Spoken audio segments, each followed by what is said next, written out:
Dear students, आइए आज का हमारा वीडियो लेक्चर बहुत ही महत्वपूर्ण है। जैसा कि मैं हमेशा से कहता रहता हूं कि ग्रामर के हर नजर से बहुत ही इंपॉर्टेंट है। गाइस, आज हम इज एम आर के साथ टू हैव का प्रयोग सीखने वाले हैं, जो ग्रामर कन्वर्सेशन में या रीडिंग, राइटिंग या डेली रूटीन हर नजर से बहुत ही इंपॉर्टेंट है। आइए थोड़ा सा हम इसका कंडीशन देख लेते हैं, किस कंडीशन में, किस सिचुएशन में हम इज एम आर के साथ टू हैव का प्रयोग करते हैं।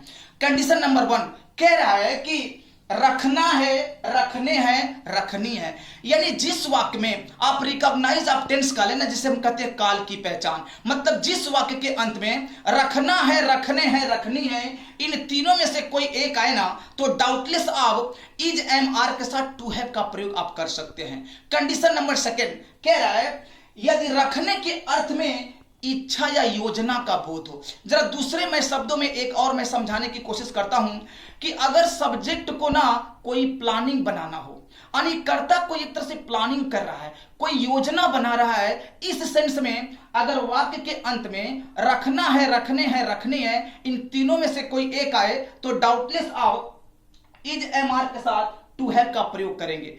फिर एक बार थोड़ा सा कंडीशन समझ लेंगे।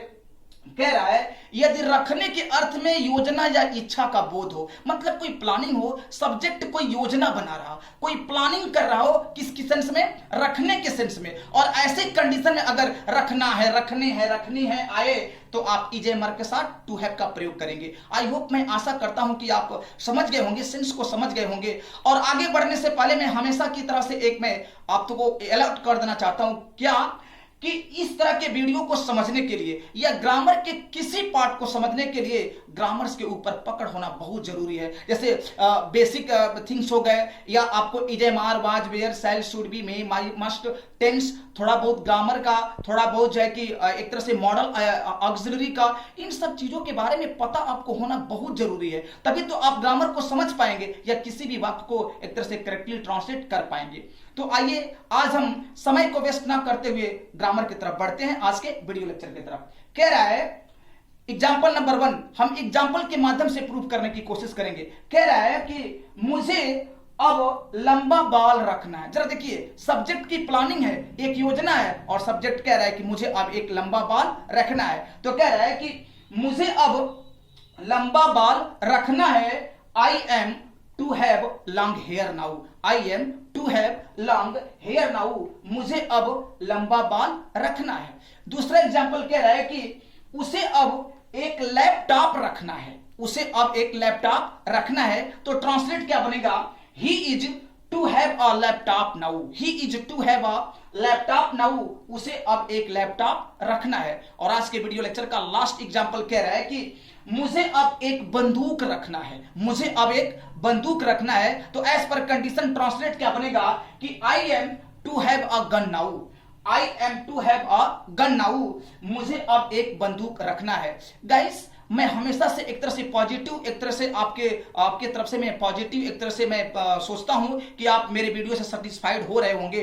तो आइए थोड़ा सा मैं एट लास्ट अंत में जाते जाते मैं हमेशा की तरह से एक्सरसाइज करवा देता हूं। देखिए, किसी भी चीज को मात्र देख लेने से ही वो चीजें क्लियर नहीं होता है। एक्सरसाइज, रिहर्सल, प्रैक्टिस बहुत ही जरूरी है, तभी वो कॉन्सेप्ट क्लियर होता है। तो एक बार थोड़ा सा प्रैक्टिस कर लेते हैं। कह रहा है कि मुझे अब लंबा बाल रखना है। I am to have long hair now. Second कह रहा है उसे अब एक लैपटॉप रखना है। He is to have a laptop now. और मुझे अब एक बंदूक यानी गन रखना है। तो I am to have a gun now. Guys, इस वीडियो को आप तो देख ही रहे हैं, और एक आपसे स्पेशल मेरा रिक्वेस्ट है कि इस वीडियो को अपने दोस्तों के साथ अपने ग्रुप में जरूर शेयर करें, ताकि इसका benefit another students, another group वाले भी ले सके आपके साथ साथ। तो मेरे वीडियो पे बने रहने के मेरे चैनल को सब्सक्राइब जरूर कर लीजिएगा और लाइक भी करिएगा। आज के लिए बस इतना। Thank you.